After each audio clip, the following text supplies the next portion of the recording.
오늘 우리에게 주시는 말씀을 통해서 진리라는 지혜, 이런 제목으로 하나님 말씀 함께 나누겠습니다. 살아가다 보면 참 많은 것들이 필요한 것 같습니다. 이사에 보면 얼마나 우리의 삶에 필요한 짐들이 많은지 새삼 느끼게 되지요. 그런데 여러분, 살다 보면은 많은 것들이 꼭 좋은 것만은 아닌 것 같아요. 많은 것보다 더 중요한 것은 적합한 것을 가지고 살아가는 것이 중요하지 않을까 싶습니다. 예를 들어 산을 오를 때, 산행을 할 때에 배낭에 짐을 쌉니다. 배낭에 짐을 쌀 때 많은 짐이 좋나요? 적합한 짐이 좋나요? 네, 적합한 짐이 좋죠. 짐 많이 싸놓으면 산행을 올라가는데 도움되도록 쌌는데 결국 산행에 걸림돌이 되고 산행을 가로막을 때도 있죠. 그래서 많은 게 꼭 좋은 게 아니에요.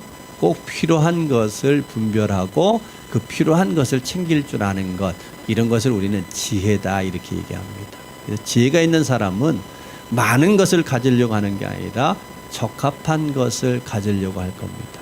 지혜가 있는 사람은 무엇을 앞세워야 되고 뒷세워야 되는지를 분별할 줄 압니다. 지혜가 있는 사람은 무조건 빨리 가고 앞서가려고 하지 말고 않고 무엇이 바른 방향인지를 생각하고 그 방향을 찾기 위하여 노력할 것입니다. 지혜가 있다는 것은요, 우리에게 맡겨진 모든 일들이 끝이 있다는 것을 알고 그 끝을 잘 준비하는 사람, 이런 것들이 지혜일 것입니다. 그러게 제가 많이 살지 않았지만 살아보면서 참 삶에 있어서 중요한 것 중에 하나가 지혜롭다는 거구나. 그래서요, 내가 수요일날 새벽 기도에도 좀 하나님의 지혜에 대해 나누면서 그런 말씀을 드렸는데, 제가 저희 자녀들을 위한 기도할 때, 우리 청년들이나 다음 세대를 위하여 기도할 때 일본어로 기도하는 것이 있는데, 그게 하나님 지혜자들이 되게 해주세요, 그런 기도를 꼭 드립니다. 구체적으로는 하나님을 알고 하나님을 전할 수 있는 지혜자가 되게 해주세요. 각자에게 맡겨진 사명이 있는데 그 사명을 잘 감당할 수 있는 지혜자가 될 수 있도록 도와주십시오. 시대가 악합니다. 하나님 이 시대를 분별하여서 악에 넘어지지 않게 하시고 늘 진리의 편에 설 수 있는 그런 지혜자들이 되게 하여 주옵소서, 이렇게 기도합니다. 그런데 앞으로도 저는 이 기도를 일본 기도에서 바꾸지 않을 것 같아요. 왜냐하면은 참으로 지혜롭다는 것은 삶에 있어서 무엇보다 중요하기 때문에 그렇습니다.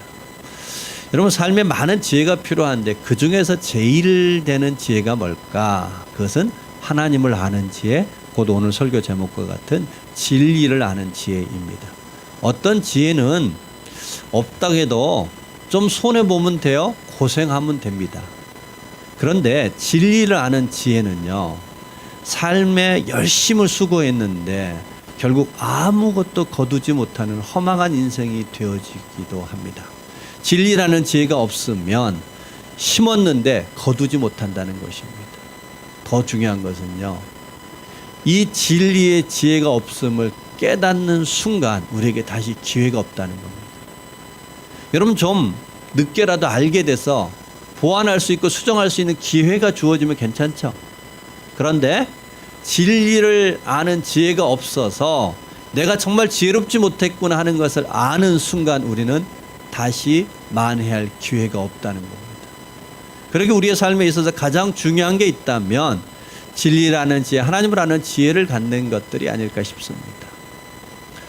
우리는 지난주에 이어서 오늘도 빌라도와 유대인들에 대한 이야기가 담겨 있는 말씀을 보았습니다.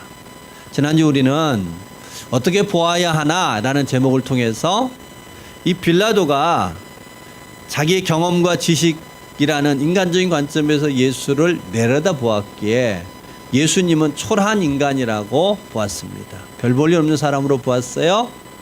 또한 유대인들은 자기의 이익과 자리를 지키기 위해서 내려다 봄으로 말미암아 예수 그리스도가 신성을 모독한 죄인이었다, 이런 결론을 내렸습니다. 그러나 올려다보면 예수님은 초라한 인간이 아니라 참 사람이었다. 예수님은 올려다보면 신성을 모독한 죄인이 아니라 우리의 죄를 위하여 대신 제물 되셨던 우리의 구원자 되셨다, 이런 이야기를 지난주에 우리 함께 나누었습니다. 오늘도 동일하게 이 빌라도와 유대인들의 이야기가 반복되는데, 빌라도와 유대인들이 우리가 오늘 다루고자 하는 진리를 알아볼 줄 아는, 진리를 분별하는 지혜가 없어서 결국 그들은 2000년 교회 역사 속에 가장 대표적으로 정죄받고 있는 죄인의 상징이 되어버렸고요. 하나님을 섬기도록 세움받았던 직분의 자리를 통해서 하나님을 섬긴 게 아니라 하나님을 대적한 죄인의 표상으로 전락하는 실수를 범하고 말았습니다. 오늘 빌라도와 이 유대인들이 범했던 죄, 곧 그들이 진리를 알아보지 못함으로 말미암아 범했던 죄악들을 오늘 거울 삼아서 우리는 그와 같이 진리를 알지 못하는 지혜 없는 자가 아니라 진리를 바로 아는 지혜자가 되어질 수 있었으면 좋겠습니다. 이 진리라는 지혜를 얻기 위하여 오늘 두 가지의 질문을 좀 드릴까 합니다. 여러분, 이 두 가지의 질문에 답해 보시면서 진리를 바르게 아는 지혜자가 되는 복된 신앙 이어갈 수 있는 우리 모두가 되시기를 주의 이름으로 축복합니다.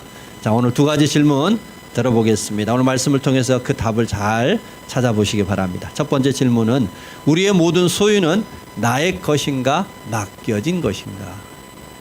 한번 따라서 해볼까요? 우리의 모든 소유는 나의 것인가 맡겨진 것인가? 자, 오늘 말씀 같이 읽습니다. 10절에서 11절 말씀 함께 읽어보겠습니다. 내게 말하지 아니하느냐? 내가 너를 놓을 권한도 있고 십자가에 못 박을 권한도 있는 줄 알지 못하느냐? 예수께서 대답하시되 위에서 주지 아니하셨더라면 나를 해할 권한이 없었으리니 그러므로 나를 내게 넘겨준 자의 죄는 더 크다 하시니라. 아멘. 빌라도가 예수님을 신문했습니다.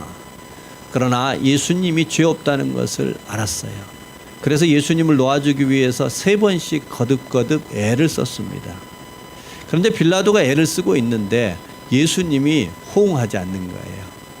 예수님 앞에 물으며 예수님이 답도 하고 또 빌라도에게 나를 놓아달라고 사정도 하고 그래야 될 것 같은데 예수님이 아무런 호응을 하지 않는 거예요. 그래서 빌라도가 우리 읽었던 말씀처럼 내가 너를 놓아줄 권한도 있고 너를 십자가에 못 박을 권한도 있다는 거 알지 못하느냐? 그런데 왜 내가 묻는 말에 대답하지 않느냐라고 말할 때 예수님은 그 빌라도의 주장에 맞서서 아니다. 너에게 그 권한이 있는 게 아니라 위로부터 주어진 것이다. 이렇게 얘기하십니다. 여러분, 빌라도의 말과 예수님의 말에 어떻게 다른 걸까요? 빌라도는 이렇게 얘기하는 겁니다. 총독의 이 권한은 내 거야 얘기하는 겁니다. 내 거야. 내가 지금 총독 자리에 있는 거야. 그래서 내 말 한마디면 사람을 죽이기도 하고 살리기도 할 수 있어.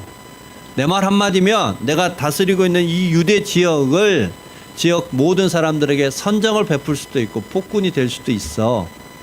이건 내 거야 얘기하는 겁니다. 그런데 예수님은 뭐라고 얘기하시냐면 아니야. 네 게 아니라 하나님이 너에게 맡긴 거야 얘기하는 겁니다. 여러분, 우리가 가지고 있는 우리의 모든 소유는 우리 것일까요? 아니면 잠시 맡겨진 것일까요? 이것을 분별할 줄 아는 것이 진리를 아는 지혜자다 이런 얘기입니다. 여러분, 당연히 내 거라고 생각하면 내가 원하는 대로 사용하겠죠. 내 마음대로 쓸 것입니다. 내가 기준이 될 것입니다. 그런데 맡겨진 거라고 생각하면요, 맡기신 분의 뜻을 묻지 않겠어요?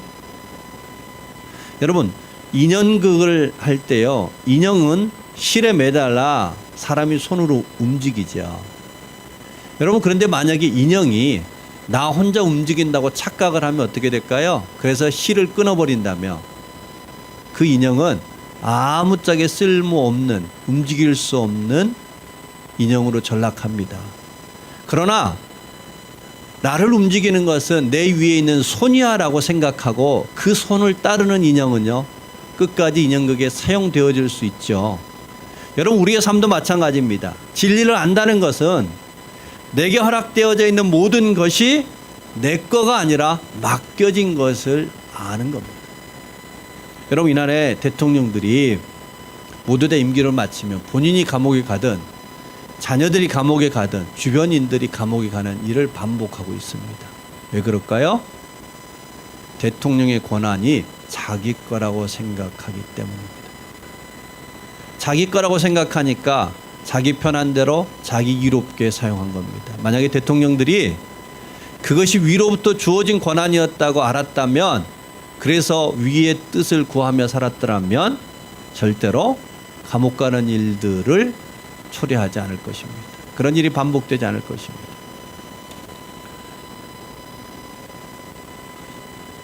가정에서 부모들이 자녀를 양육함에 있어서 실패하는 요인 또한 크게 다르지 않습니다. 자식을 내 자식이라고 생각하면 실패합니다. 내 자식이라고 여기기에 내가 원하는 직업을 시키려고, 내가 원하는 삶을 살려고 내 소유라고 생각하는 순간 부모와 자녀의 관계에 갈등이 생깁니다. 그래서 그런 말이 있어요. 자녀는 우리 집에 보낸 손님이다. 따라서 해봅시다. 자녀는 우리 집에 보낸 손님이다. 할렐루야. 우리 집에 보낸 바 되어졌던 손님이라는 거예요. 내게 맡겨졌다는 거예요. 잠시 내가 돌볼 수 있도록 내게 맡겨진 손님이라고 여기면 그것을 맡겨주신 분의 뜻을 구하지 않겠어요? 묻지 않겠어요? 여러분, 동일하게 교회도 마찬가지입니다. 교회는 겉으로 보면 성도님들의 헌신과 봉사로 교회가 돌아갑니다. 그러기에 자칫 잘못하면 교회는 우리 거라고 생각할 수 있습니다. 여러분, 우리 게 아니라 우리에게 잠시 맡겨주신 교회임을 잊지 마시기 바랍니다. 우리에게 맡겨주신 교회라는 것을 알 때에 우리는 돈을 쓸 때도 그분의 뜻을 물을 거고, 무슨 사역을 할 건지를 결정함에 있어서도 우리에게 맡겨주신 분의 뜻과 그분의 바람과 마음을 살피려고 애를 쓰지 않을까요? 여러분, 우리의 모든 삶, 나라를 경영하는 일부터 가정에서 자녀를 돌보는 일, 영적인 교회를 섬기는 일까지 우리가 나의 것이라고 여기느냐 맡겨진 것이라고 여기느냐에 따라서 우리의 삶은 진리를 아는 지혜자이냐 아니냐가 나뉘어지게 되더라는 겁니다. 여러분, 불행한 일은 나의 것이라고 생각하는 것으로부터 시작이 됩니다. 행복은 맡겨진 것을 알 때 행복할 수 있습니다. 내 거라고 생각하면 불안합니다. 염려가 생깁니다. 내가 책임져야 됩니다. 그러나 맡겨주신 거라며 늘 그분의 뜻을 따라서 내가 청직으로서 잘 경영하면 그럴 때 비로소 행복할 수 있습니다. 여러분, 부모들이 재산을 남겨주고 떠납니다.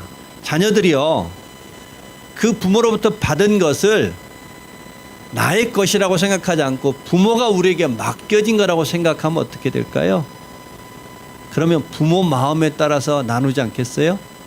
더 어려운 형제에게 좀 더 가게 만들고, 더 힘들고 어려운 형제들에게 그것들을 나눌 줄 아는 마음을 가질 텐데, 내 거라고 생각하면 형제에게 가는 게 아까운 거예요. 그렇게 되면 인륜을 저버리는 일들이 생기죠. 넘어지는 일이 생깁니다. 항상 불행은 나의 것이라고 생각하는 것으로부터 시작이 됩니다. 진리를 아는 인생은 내 것이 아니라 나에게 맡겨진 것임을 아는 겁니다. 우리가 하나님 안에서 진리의 삶을 산다는 것은 우리에게 소유된 모든 것 있죠. 우리가 소유하는 그것이 하나님의 것임을 알고 잠시 나에게 맡겨졌다는 것을 기억하고 맡긴 바 되어지는 삶, 청지기로서의 삶을 살아갈 때에 진리를 아는 지혜자여 그 사람 안에 참된 행복이 있습니다.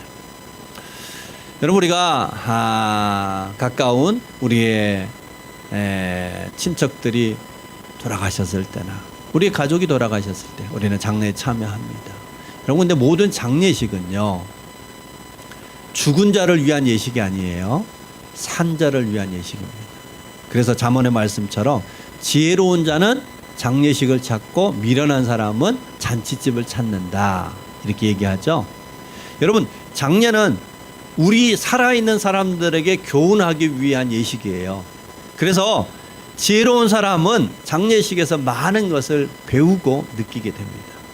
여러분, 그 중에 하나가요, 장례를 우리 부모님이 돌아가셨을 때 그 상주들이 상복을 입죠. 네. 그리고 돌아가신 분한테는 수의를 입혀드립니다. 여러분, 살아있는 사람들에게 상복, 곧 죽음의 옷을 입히는 거예요. 반면에 돌아가신 분들한테는 수의를 입히는데 그 숫자가요, 목숨 숫자입니다. 생명 숫자예요. 곧 돌아가신 분한테 생명의 옷을 입혀요. 무슨 뜻일까요? 왜 산자들한테는 장례식에 죽음의 옷을 입히고 돌아가신 분들한테는 생명의 옷을 입힐까요? 그것이 살아있는 자들에게 주기 위한 교훈 때문에 그렇습니다. 장례식에서 죽음의 옷을 입음으로 말미암아 우리도 반드시 죽을 수밖에 없는 존재인 것을 알고 살라는 부모가 죽음을 통해서 마저 자녀들에게 귀한 교훈을 주기 위함입니다. 우리는 다 죽을 수밖에 없는 존재인 것을 알라는 겁니다. 반대로 죽은 자에게 왜 생명의 옷을 입힐까요? 죽음을 통해서 비로소 참된 생명, 영원한 생명에 들어감을 알라는 것이요. 그리고 그 수위에 주머니가 없잖아요. 결국 우리 살아있는 동안 우리가 소유한 모든 것은 나의 것이 아니라 잠시 맡겨진 것임을 알라는 겁니다. 여러분, 우리 모두는 우리의 몸마저도 나의 것이 아니기에 결국은 내려놓고 영원한 생명으로 들어가는 겁니다. 나의 것이 없다는 겁니다. 여러분, 우리는 다 내 것이라는 것을 위해서 몸부림치고 사는 것 같은데 아니요. 우리는 잠깐 맡아서 경영하는 청지기에 불과합니다. 진리라는 지혜를 가진 사람은 내 것이 아니라 맡겨진 것임을 아는 삶이요.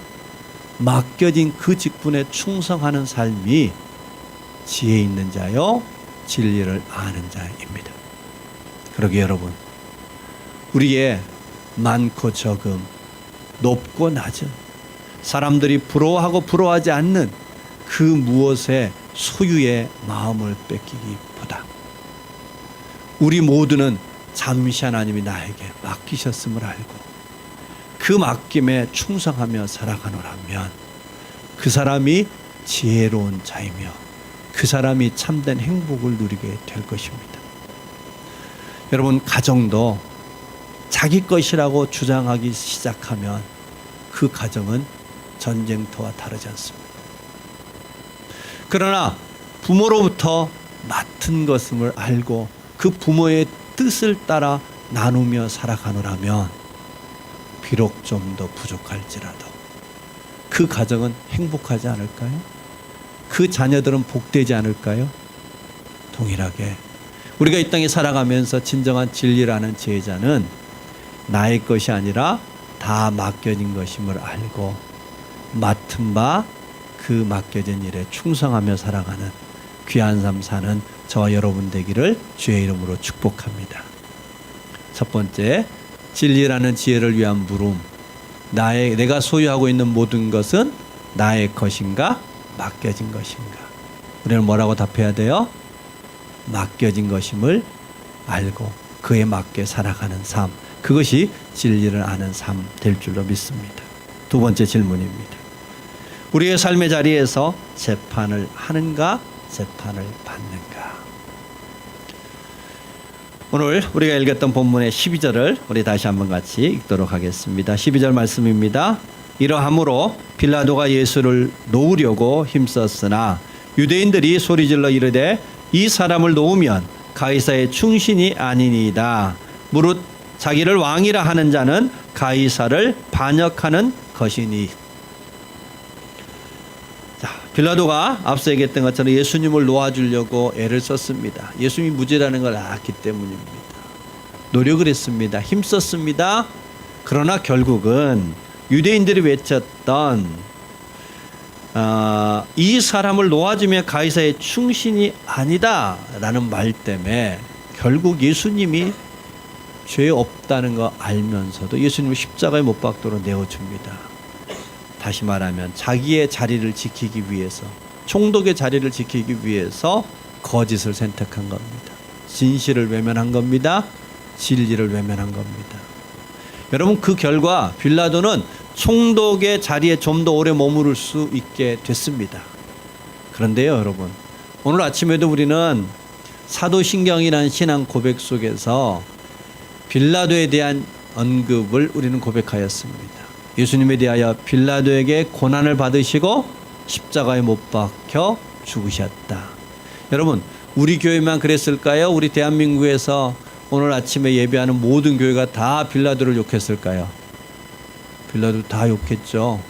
여러분, 우리 한국에 있는 교회만 욕했을까요? 빌라도를 정죄했을까요? 아니면 오늘 주일을 맞이하는 전 세계 교회가 빌라도를 정죄했을까요? 네, 전 세계 교회가 빌라도 정죄했습니다. 여러분, 오늘만 그랬을까요? 2000년 교회 역사 속에서 빌라도는 정죄받았을까요? 당연히 2000년 역사 속에 빌라도는 정죄받았고, 주님이 다시 오는 날까지 모든 예배를 통해서 빌라도는 정죄받는 자가 되어졌습니다.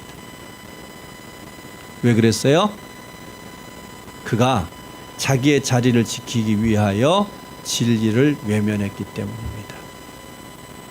만약에 빌라도가 예수님을 변호하고 끝까지 예수님의 무죄를 변론하며 석방했더라면, 예수님을 바르게 알아봤더라면, 그는 조금 일찍 총독의 자리에서 내려올 수 있었을지라도 2000년 교회 역사 속에 영원한 의인으로 칭송받지 않았을까요?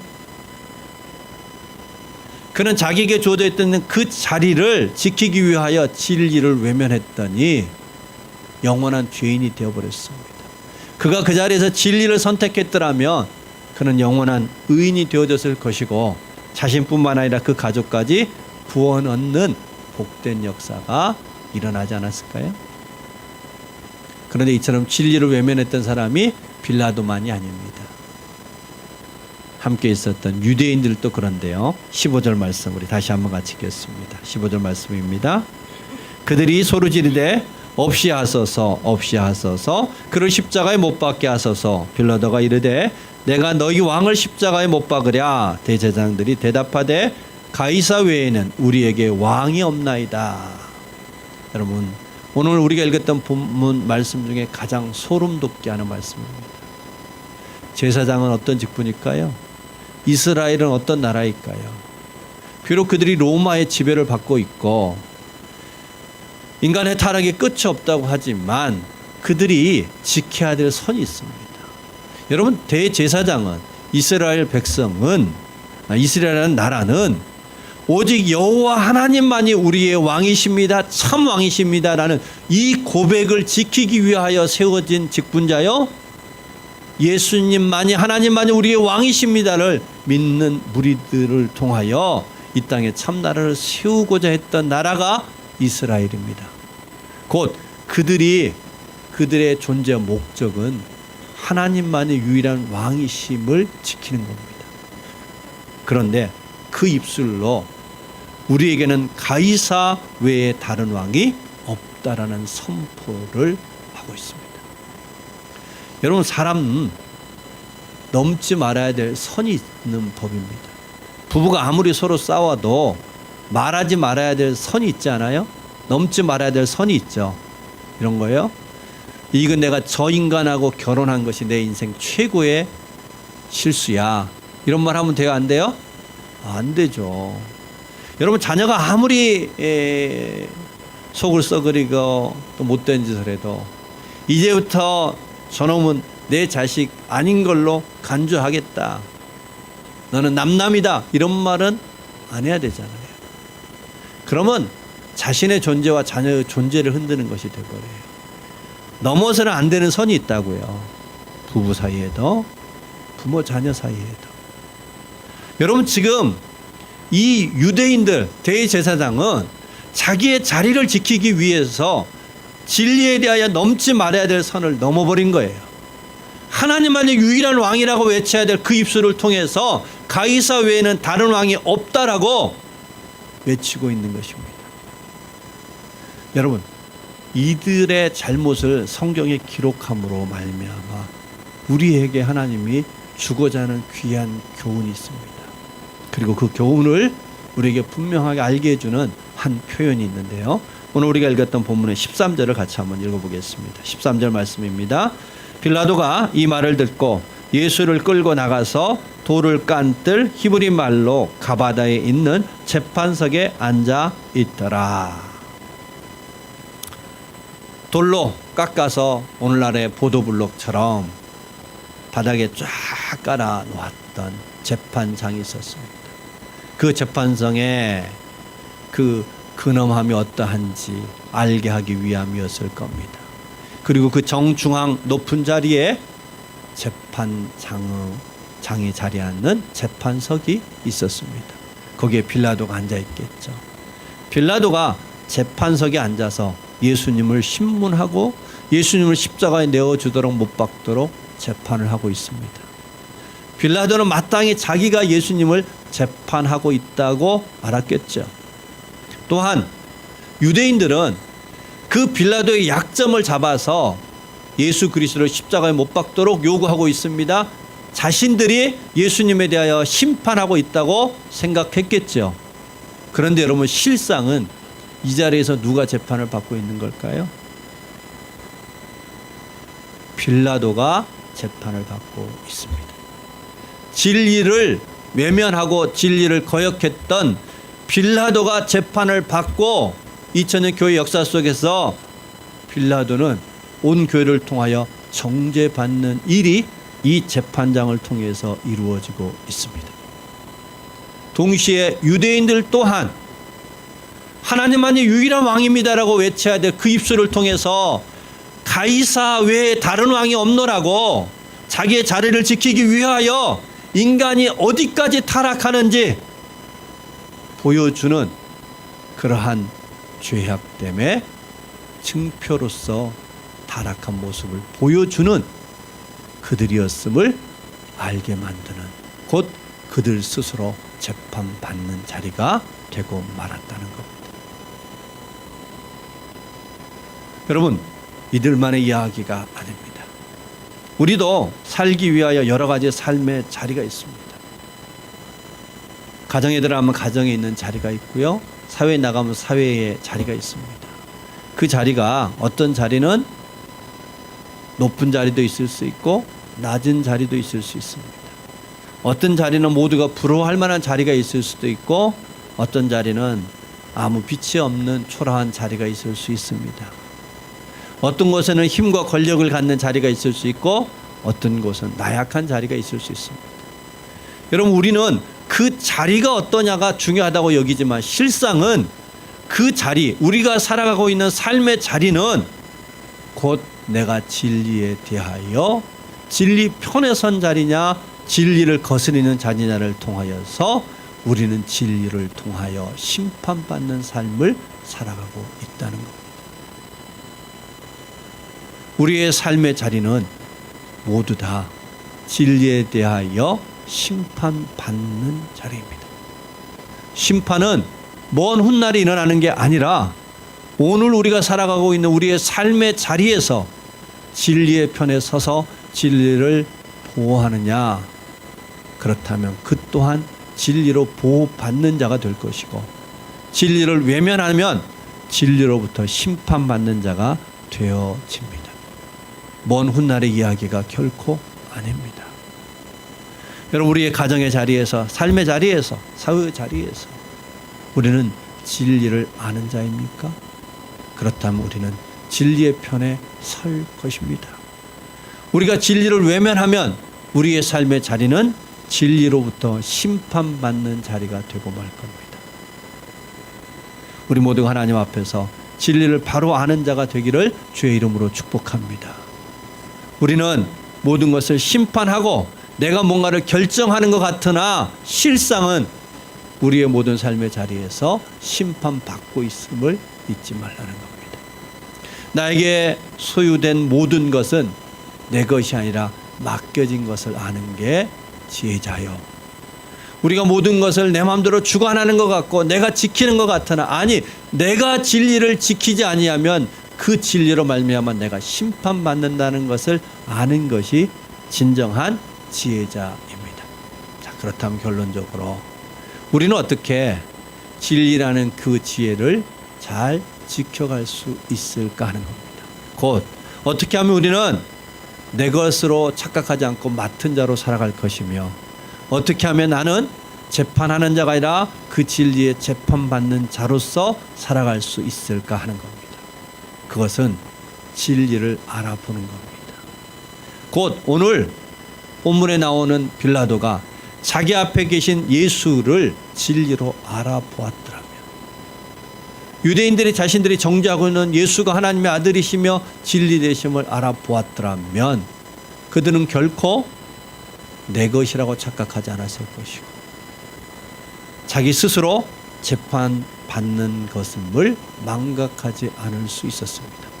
달리 말하면 우리에게 보냄받았던 모든 사람을 작은 예수로 여길 때 우리는 맡은 바 삶을 살아가고 진리를 지키며 살아가는 인생이 될 수 있더라 하는 것입니다. 여러분, 오늘 만나는, 우리의 삶 속에서 만나는 모든 사람들을 작은 예수로 여길 때 우리는 진리를 바르게 분별하며 맡은 자의 삶을 살아가고 진리를 지키며 진리의 편에서 살아가는 귀한 인생 될 줄로 믿습니다. 평범하지만 아주 우리의 이런 삶을, 오늘 본문에서 있는 이런 삶, 진리를 아는 지혜의 삶을 잘 살아냈던 제가 알고 있는 한 부부의 이야기로 오늘 설교를 마치려 합니다. 우리 청년들한테는 제가 워낙 강조하고 중요하게 알렸던 이야기인데 다시 한번 들으시면서 우리 안에 진리를 지키는 지혜의 삶이 어떤 것인지를 꼭 한번 기억하는 시간이 되셨으면 좋겠습니다. 김천에서 아주 유명한 설렁탕 가게를 운영하고 있는 한 부부의 이야기입니다. 이분들이 이제 김천에 설렁탕 가게를 하나 열게 됐는데 그들이 설렁탕 가게를 열면 사람 앞에 기도했어요. 어떤 가게를 만들까? 어떤 가게를 운영할까? 그래서 두 부부가 결심을 했습니다. 우리 이렇게 합시다. 어느 날 어느 순간 예수님이 우리 가게 문을 열고 들어온다 할지라도 우리 솥에 있는 설렁탕을 한국자 떠서 예수님 상에 내놓기에 부끄럽지 않는 가게를 해봅시다.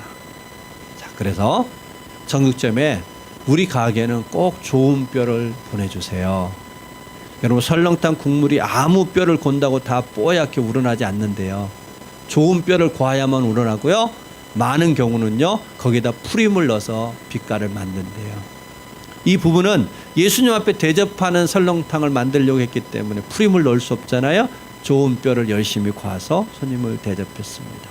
그런데 하루는 24시간을 푹 고았는데 빛깔이 우러나지 않는 거예요.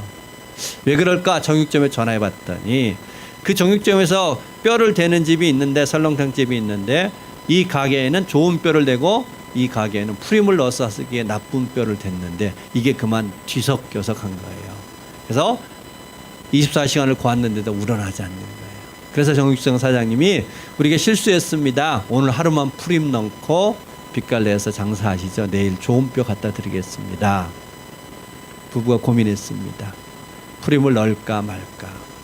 그런데 그들이 처음 장사를 시작할 때 예수님이 어느 날 어느 때 어느 순간이라도 문 열고 들어오실 때 우리 설렁탕 국에 솥에서 설렁탕 한 국자 떠서 대접해드리는 가게 만듭시다. 그랬으니 오늘 예수님이 오시면 안 되잖아요. 그래서 오늘 뼈가 좋지 않아서 오늘 가게 문을 닫습니다. 가게에다 팻말을 붙였고 그 24시간 우렸던 국물을 버리고 좋은 뼈를 받아다가 다시 고아서 손님을 대접했습니다. 이것이 소문을 타고 알려지게 됐고 그래서 김천의 유명한 설렁탕 가게가 됐습니다. 여러분, 진리를 안다는 것이 어디 학교에 가서 배우고 연구해야 되는 게 아니라 우리가 만나는 그 한 사람 한 사람을 작은 예수로 대하는 것이 진리를 아는 삶입니다. 이 부부가 자기 가게에 들어오는 손님들을 작은 예수로 여기고 그분들 앞에 부끄럽지 않는 설렁탕을 내드리기 위하여 설렁탕을 끓이는 그 삶, 진리를 아는 지혜자입니다. 내가 누군가를 향하여 말을 함에 있어서 그 말을 듣는 그 사람이 예수님이라고 생각하고 말할 줄 아는 사람이 진리를 아는 지혜자입니다. 내가 물건을 파는데 그 물건을 사가는 분이 작은 예수라고 생각하며 살아갈 때에 그 사람이 진리를 아는 지혜자입니다. 여러분, 우리 모든 성도님들이 우리의 삶 가운데 부딪히는 한 사람 한 사람을 작은 예수님으로 여길 줄 아는 지혜자의 삶 살아가기를 소망합니다.